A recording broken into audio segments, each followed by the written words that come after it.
Human anatomy and physiology की class के अंदर अपना जो आज पहला टॉपिक जो लेके आए हैं, जिससे अपन शुरुआत करेंगे, वो human digestive system and physiology का चैप्टर है। वो आज से स्टार्ट करेंगे। तो देखिए, सबसे पहले कोई भी अपन टॉपिक स्टार्ट करते हैं तो उसको डिफाइन करना जरूरी है। उसकी परिभाषा क्या है, उस चैप्टर से अपन क्या समझते हैं, उस चैप्टर में अपन क्या पढ़ेंगे। देखिए, चैप्टर का नाम है डाइजेस्टिव सिस्टम एंड फिजियोलॉजी। देखिए, ये हमारा ह्यूमन जो बॉडी है, ह्यूमन बॉडी यानी मानव जो शरीर होता है, वो एक बहुत ही जटिल शरीर होता है। जितने भी जीवित प्राणी होते हैं, उन जीवित प्राणियों में सबसे जटिल जो इस शरीर के अंदर जितनी भी अपन कहते हैं इसकी बनावट है, इसकी कार्य करने की जो क्षमताएं होती है, वो सबसे जटिल होती है मानव शरीर के अंदर।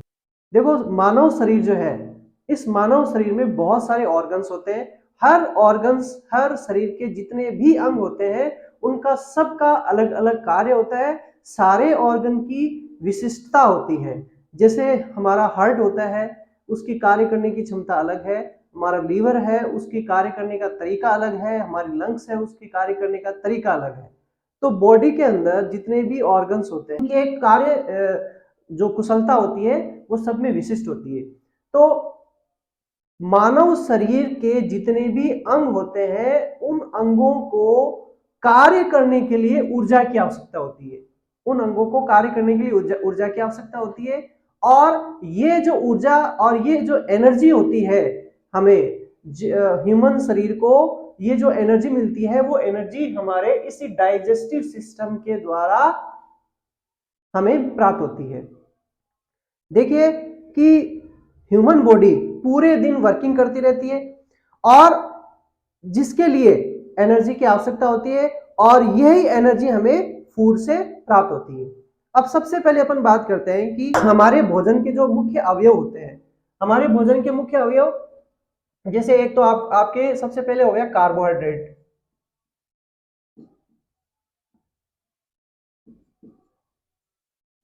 जैसे प्रोटीन और फैट, या जिसको अपन वसा बोलते हैं, और कुछ अल्प मात्रा में विटामिन भी होते हैं, और कुछ आपके माइक्रोन्यूट्रिएंट्स जैसे खनिज लवण हो गए, जिसमें आपके sodium, potassium, chloride, calcium ion, ये जितने भी होते हैं, ये इसी के अंदर आते हैं। तो ये जो भोजन के अवयव होते हैं, उन भोजन के अवयव में सबसे प्रमुख जो चीजें होती है, यही चीजें होती है। और इन्हीं चीजों की वजह से, इन्हीं पदार्थों की वजह से, भोजन के इन्हीं अवयवों की वजह से हमें एनर्जी मिलती है। और उस एनर्जी के द्वारा हमारा जो मनुष्य का जो शरीर है, पूरे दिन काम करता रहता है। अब बात यहां पे ये आती है कि जो हम फूड इंटेक करते हैं, जनरली हम हमारे पूरे दिन भर में जो भी अपन खाना खाते हैं, तो जो खाना हम इंटेक करते हैं, क्या डायरेक्ट उससे एनर्जी मिलती है? नहीं मिलती। वो फूड डाइजेस्ट होगा, और डाइजेस्ट होने के बाद में उसमें से कुछ अवयव जो है वो हमारे शरीर को प्राप्त होंगे, और वो अवयव जो है वो आप कार्बोहाइड्रेट, प्रोटीन, वसा, विटामिन और खनिज लवण के रूप में शरीर को हमें मिलते हैं। तो इसको अपन ऐसे समझ सकते हैं। अब बात अपन करते हैं डेफिनेशन, इस परिभाषा क्या है डाइजेस्टिव सिस्टम में, जो डाइजेशन होता है उसकी परिभाषा क्या है। देखो, डाइजेस्टिव सिस्टम में डाइजेशन एक ऐसी प्रक्रिया है जिसके अंदर जो बड़े बड़े मॉलिक्यूल्स होते हैं, जैसे ये एक बड़ा मॉलिक्यूल्स है, इस बड़े मॉलिक्यूल्स को अपन छोटे छोटे मॉलिक्यूल्स में तोड़ेंगे तो ये सरलतम रूप में आ जाएगा। ये एक जटिल रूप है फूड का, वो जैसे ही सरलतम रूप में आएगा तो फूड, ये जो सरलतम रूप है, ये अवशोषित कर लिया जाएगा। और इस सरलतम रूप में जैसे ही कन्वर्ट होगा, जैसे इसका पाचन होगा, तो जो भोजन के मुख्य अवयव है वो हमें शरीर को हमें प्राप्त हो जाएंगे, और उससे हमें एनर्जी मिलेगी। जैसे एक छोटी सी बात है, जैसे प्रोटीन, ये एक कॉम्प्लेक्स बहुत ही जटिल पदार्थ है। इसका डाइजेशन जब होगा तो ये छोटे छोटे एमिनो एसिड में टूटेगा। ये अमीनो एसिड की चेन होगी, इसको बोलते हैं अमीनो एसिड। ये अमीनो एसिड में टूट जाएगा। तो प्रोटीन की सबसे सूक्ष्मतम इकाई जो है वो अमीनो एसिड होती है, और इसी अमीनो एसिड का उपयोग हमारे शरीर के द्वारा एक जो पोषक तत्व के रूप में कर लिया जाएगा। इसी तरह अपन बात करते हैं जैसे माल्टोज, या अपन बात करते हैं स्टार्च। स्टार्च जो होता है ये कार्बोहाइड्रेट का एक ग्रुप है, लेकिन कार्बोहाइड्रेट में अपन ये पढ़ते हैं कि कार्बोहाइड्रेट जो होता है उसको अपन मुख्य अलग अलग भागों में डिवाइड करते हैं, जैसे कॉम्प्लेक्स हो गया, जैसे आपके डाइसैकेराइड हो गया और मोनोसैकेराइड हो गया। यानी कार्बोहाइड्रेट जो है उसको अपन 3 भागों में बांट सकते हैं, पॉलीसैकेराइड, डाइसैकेराइड एंड मोनोसैकेराइड। तो जब तक कार्बोहाइड्रेट अपने सरलतम रूप में परिवर्तित नहीं होता है तब तक बॉडी उसको एब्जॉर्ब नहीं कर सकती। उसके जब तक बॉडी एब्जॉर्ब नहीं करेगी तो उससे हमें एनर्जी नहीं मिलेगी। तो जैसे अपन स्टार्च मानते हैं तो स्टार्च एक पॉलीसैकेराइड है, स्टार्च एक पॉलीसैकेराइड है, कार्बोहाइड्रेट का एक पॉलीसैकेराइड प्रारूप है। ये माल्टोज में टूटेगा, जब इसका डाइजेशन होगा तो माल्टोज में टूटेगा, और माल्टोज क्या है, एक डाइसैकेराइड। और माल्टोज जब आगे जाके ग्लूकोज में टूटेगा। तो ग्लूकोज जो है इस स्टार्च का सबसे सरलतम रूप है, और ये जो प्रोसेस है यानी जटिल पदार्थों का सरल पदार्थों में टूटना ही डाइजेशन कहलाता है। तो ग्लूकोज क्या हो गया, एक मोनोसैकेराइड, और इसी ग्लूकोज से हमें बॉडी में जो एनर्जी मिलती है वो इसी ग्लूकोज से मिलती है। तो इस प्रकार से अपन कह सकते हैं कि digestion a process by which food is broken down into simple chemical substance that can be absorbed and used as nutrients by the body. Digestion एक ऐसी प्रक्रिया है जिसके अंदर जो हमारा फूड जो होता है, जो अपन इंटेक करते हैं, उसको छोटे छोटे सिंपल केमिकल सब्सटेंस में तोड़ा जाता है और उसको एब्जॉर्ब किया जाता है, और उसको एक न्यूट्रिएंट्स या जिसको अपन कहते हैं पोषक के रूप में शरीर उसको ग्रहण करता है। ये हो गया डाइजेस्टिव सिस्टम में एक डाइजेशन का जो प्रोसेस है उसकी डेफिनेशन। अब अपन बात करते हैं कि जो डाइजेस्टिव सिस्टम होता है उसमें क्या क्या एक्टिविटीज आपको दिखेगी। ह्यूमन डाइजेस्टिव सिस्टम में जो एक्टिविटीज होती है वो हमें किस रूप में और कैसे वो एक्टिविटीज शो होती है।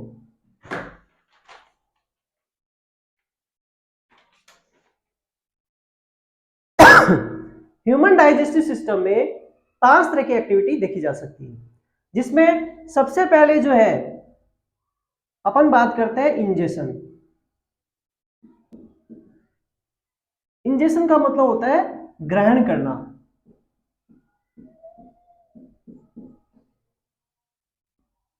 इंजेशन के बाद में जो नेक्स्ट एक्टिविटी डाइजेस्टिव सिस्टम में देखने को मिलेगी वो होगी आपकी प्रोपल्जन। प्रोपल्जन का मतलब होता है मूवमेंट।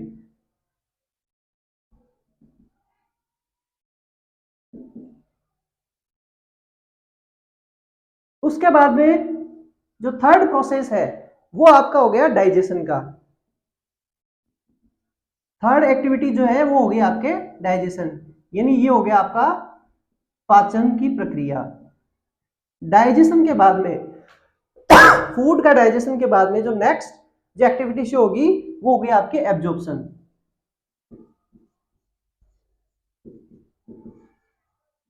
यानी पचित भोजन का अवशोषण।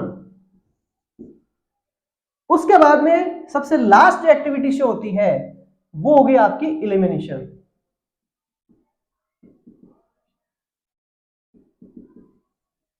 इसका मतलब होता है कि जो भी बॉडी के अंदर अनडाइजेस्टेड फूड होते हैं, जिनका जिन मटेरियल का डाइजेशन नहीं होता है, अपचित जो भोजन होते हैं, उनको बॉडी से बाहर निकाल दिया जाता है एनस के द्वारा, तो वो प्रोसेस हो गई एलिमिनेशन। इसको बोलते हैं निष्कासन। एलिमिनेशन को बोलते हैं निष्कासन। तो देखिए दोबारा अपन शुरू करते हैं। इंजेशन यानी फूड को अपन जो माउथ में जो ग्रहण किया जाता है, ऑरल जो इंटेक करेंगे, ऑरल इंटेक जो फूड को ग्रहण किया जाता है वो प्रोसेस हो गया इंजेशन। उसके बाद में जो नेक्स्ट एक्टिविटी जो है मूवमेंट है। देखिए activities of human digestive system को अपन एक डायग्राम से शो करते हैं। यह आपका एक बकल कैविटी हो गया, यह आपको एक लंबी नलिका का जो संरचना दिख रही है, यह आपकी फूड पाइप हो गई। जे शेप में जो आपको एक स्ट्रक्चर दिख रही है, यह आपका स्टोमक हो गया। और जैसे ही यहां से कर्व होगा, आगे की जो स्ट्रक्चर है वो आपकी इंटेस्टाइन हो गई। इस इंटेस्टाइन के बाहर बेलनाकार जो संरचना है एक लंबी, वो आपकी हो गई लार्ज इंटेस्टाइन। जैसे ये जे शेप स्टोमक कर्व यहां पे होता है, तो इस कर्व में आपको ये जो स्पेस दिख रहा है, यहां पे एक लीफ लाइक स्ट्रक्चर दिखाई देगी आपको। इस लीफ लाइक स्ट्रक्चर को कहते हैं पेनक्रियाज। और यहां पे ऊपर की तरफ जो आपको स्पेस दिख रहा है, यह आपका हो गया लीवर।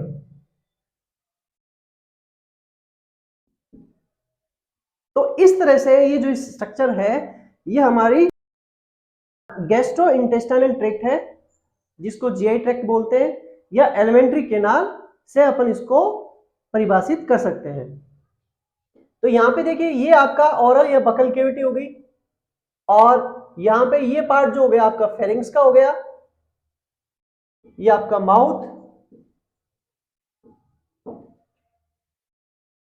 फेरिंग्स, ये इसोफेगस,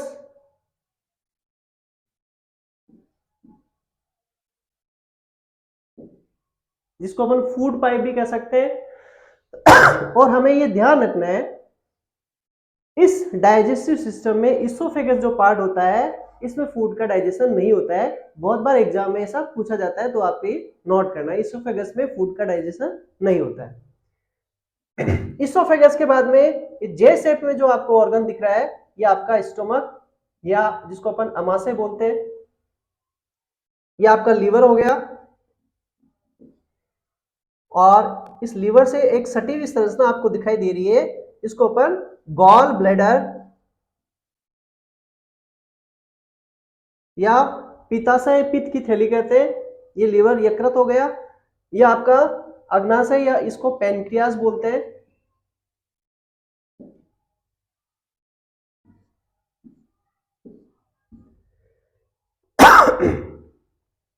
इसके बाद में ये जो पार्ट है, ये एक ड्यूडेनम पार्ट है।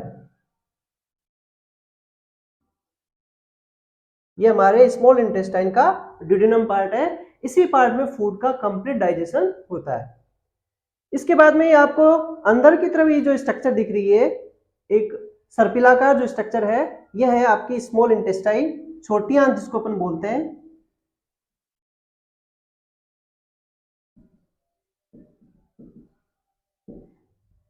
और ये जो बाहर की तरफ है, ये बड़ी आंत या लार्ज इंटेस्टाइन।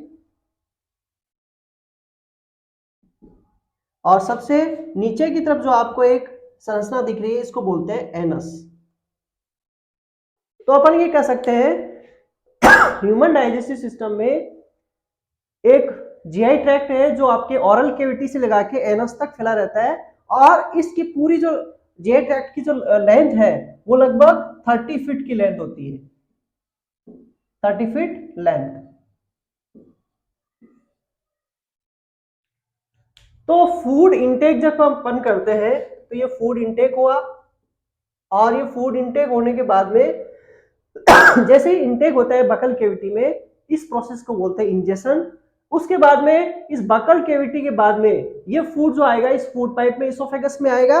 और इसोफेगस में इस तरह की एक कुछ क्रमांकुचन गतियां चलती है, इन क्रमांकुचन गतियों से वो फूड है वो धीरे धीरे मूवमेंट करता हुआ कहां आएगा, स्टोमक के अंदर आ जाएगा। स्टोमक में आने के बाद में फूड जो है स्टोमक में जितने भी आपके गैस्ट्रिक जूस होते हैं वो उसके साथ मिक्स हो जाते हैं, फूड का डाइजेशन उसमें शुरू हो जाता है। वैसे फूड का डाइजेशन जो है वो ओरल कैविटी से स्टार्ट हो जाता है, सलाइवा उसके साथ मिक्स हो जाता है, और सलाइवा जैसे ही उस फूड के साथ मिक्स होगा तो अब उस फूड को अपन बोलते हैं बोलस। उस फूड का नाम क्या होगा, बोलस। जैसे ही फूड ओरल कैविटी से नीचे की तरफ खिसकता हुआ स्टोमक में आएगा तो स्टोमक में HCl होता है, HCl का सिक्रेशन होता है, और उस HCl का जो सिक्रेशन है जैसे ही वो HCl इस फूड के साथ मिक्स होगा तो अब ये जो फूड है ये फूड आपके काइम में कन्वर्ट हो जाएगा। इस फूड को बोलते हैं काइम। तो हमें बोलस ध्यान में रखना है और काइम ध्यान में रखना है। उसके बाद में जैसे ही फूड, ये तो हो गया आपके मूवमेंट, यानी फूड माउथ में सलाइवा के साथ मिक्स होकर बोलस में कन्वर्ट हो जाता है, तो ये हो गया मूवमेंट। थर्ड एक्टिविटी है वो डाइजेशन। इस डाइजेशन के अंदर दो तरह से डाइजेशन होता है, एक तो आपके मैकेनिकल यानी यांत्रिक, और दूसरा रासायनिक केमिकल।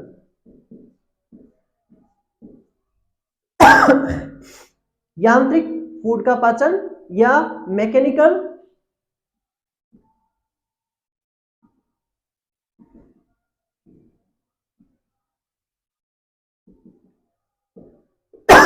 मैकेनिकल फूड का जो डाइजेशन होता है वो हमारे डाइजेस्टिव सिस्टम के ऑर्गन्स के द्वारा होता है, और केमिकल जो फूड का डाइजेशन होता है वो एंजाइम्स के द्वारा होता है। डाइजेशन के बाद में जब फूड का डाइजेशन हो जाता है, ये हमें ध्यान रखना है, डाइजेस्टिव सिस्टम में फूड का कंप्लीट जो डाइजेशन होता है वो हमारे स्मॉल इंटेस्टाइन में होता है। स्मॉल इंटेस्टाइन के ड्यूडेनम पार्ट में होता है, ये भी हमें ध्यान रखना है। फूड का जब फूड कंप्लीट पूरी तरह से डाइजेस्ट हो जाएगा, फूड का कंप्लीट डाइजेशन जो होता है वो हमारे स्मॉल इंटेस्टाइन में हो गया, यानी इंटेस्टाइन में फूड का डाइजेशन होने के बाद में वहीं पे उसका एब्जॉर्प्शन होगा, और हमारी स्मॉल इंटेस्टाइन के अंदर, स्मॉल इंटेस्टाइन की जो दीवार होती है स्मॉल इंटेस्टाइन की, उस दीवार में कुछ स्पेसिफिक स्ट्रक्चर होती है, कुछ विशिष्ट संरचनाएं होती है, उनको बोलते हैं माइक्रोविल्लाई। वो माइक्रोविल्लाई जो होती है वो इस तरह से ये स्ट्रक्चर होती है। इन माइक्रोविल्लाई के चारों ओर कुछ ब्लड कैपिलरीज का जाल होता है। वो ब्लड कैपिलरीज जो होती है जो डाइजेस्टेड फूड है उसको एब्जॉर्ब कर लेती है, यानी अब हमारा जो फूड का जो डाइजेशन हो चुका है वो एब्जॉर्ब होकर के हमारे ब्लड में आएगा, और ब्लड से पूरे बॉडी के जितने भी ऑर्गन्स होते हैं वहां पे वो वितरित हो जाएगा या डिस्ट्रीब्यूट हो जाएगा। तो ये तो हो गया आपका एब्जॉर्प्शन का टॉपिक। लास्ट टॉपिक जो है एक्टिविटी जो है एलिमिनेशन। एलिमिनेशन का मतलब होता है बॉडी के अंदर जो जिन फूड का डाइजेशन नहीं हो पाता है या अपचित भोजन जिसको अपन कहते हैं, अनडाइजेस्टेड फूड मटेरियल जो होते हैं उनको बॉडी से बाहर निकाल दिया जाता है। अनडाइजेस्टेड फूड को बॉडी से एनस के द्वारा बाहर निकालने का जो प्रोसेस है उसी को एलिमिनेशन बोलते हैं। तो ह्यूमन डाइजेस्टिव सिस्टम में ये इस तरह की एक्टिविटीज शो होती है जिसमें ingestion, propulsion, digestion, absorption and elimination होता है। तो ये तो होगी एक्टिविटीज। अब अपन बात करते हैं anatomy. Anatomy of digestive system.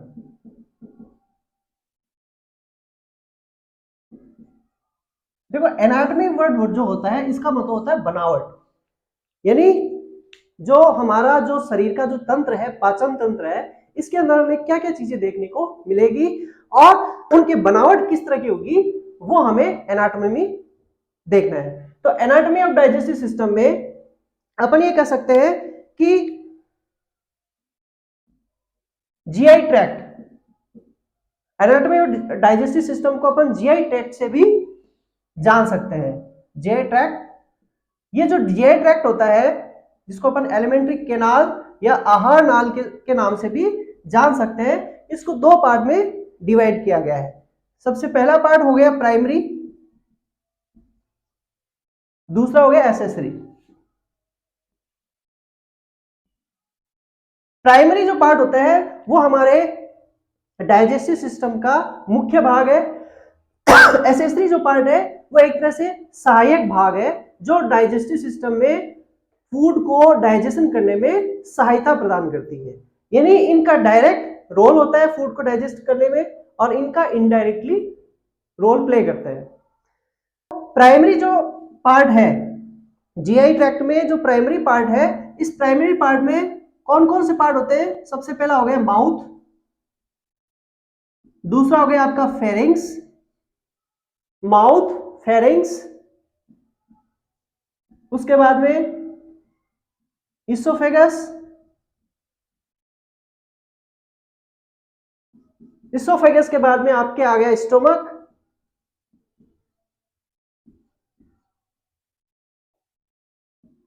Stomach के बाद में यहां पे आ गया आपके स्मॉल इंटेस्टाइन,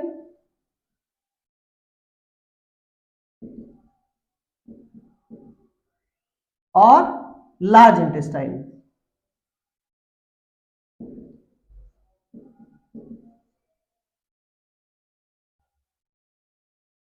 लार्ज इंटेस्टाइन, उसके बाद में आपका एनस भाग, रेक्टम,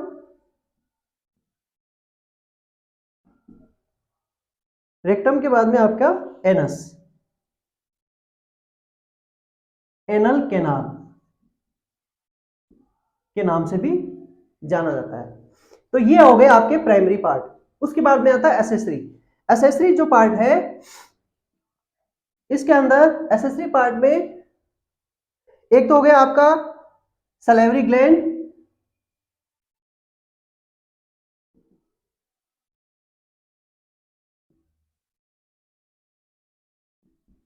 जो सलाइवा का सिक्रेशन करती है और इसमें डाइजेस्टिव जो एंजाइम्स होते हैं वो फूड को डाइजेस्ट करने में हेल्प करते हैं।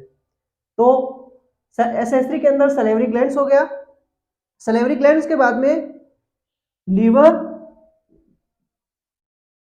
गॉल ब्लैडर,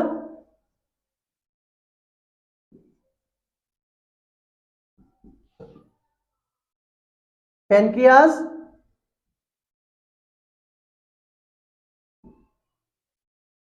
एसेसरी पार्ट जो है उसमें salivary glands, liver, gall bladder और पैनक्रियाज। तो ये है सहायक अंग जो फूड को डाइजेस्ट करने में हेल्प करता है। तो इस तरह से एनाटॉमी और डाइजेस्टिव सिस्टम के ये जो पार्ट है वो अपन नेक्स्ट क्लास में पूरा इसको डिफाइन करेंगे। अलग अलग जितने भी पार्ट होते हैं उसकी स्ट्रक्चर, उसके फंक्शन, उसकी फिजियोलॉजी क्या होती है, उसको अपन पूरी डिटेल में पढ़ेंगे। तो नेक्स्ट जो टॉपिक है वो नेक्स्ट डे लेके आएंगे। आज के लिए थैंक यू, धन्यवाद।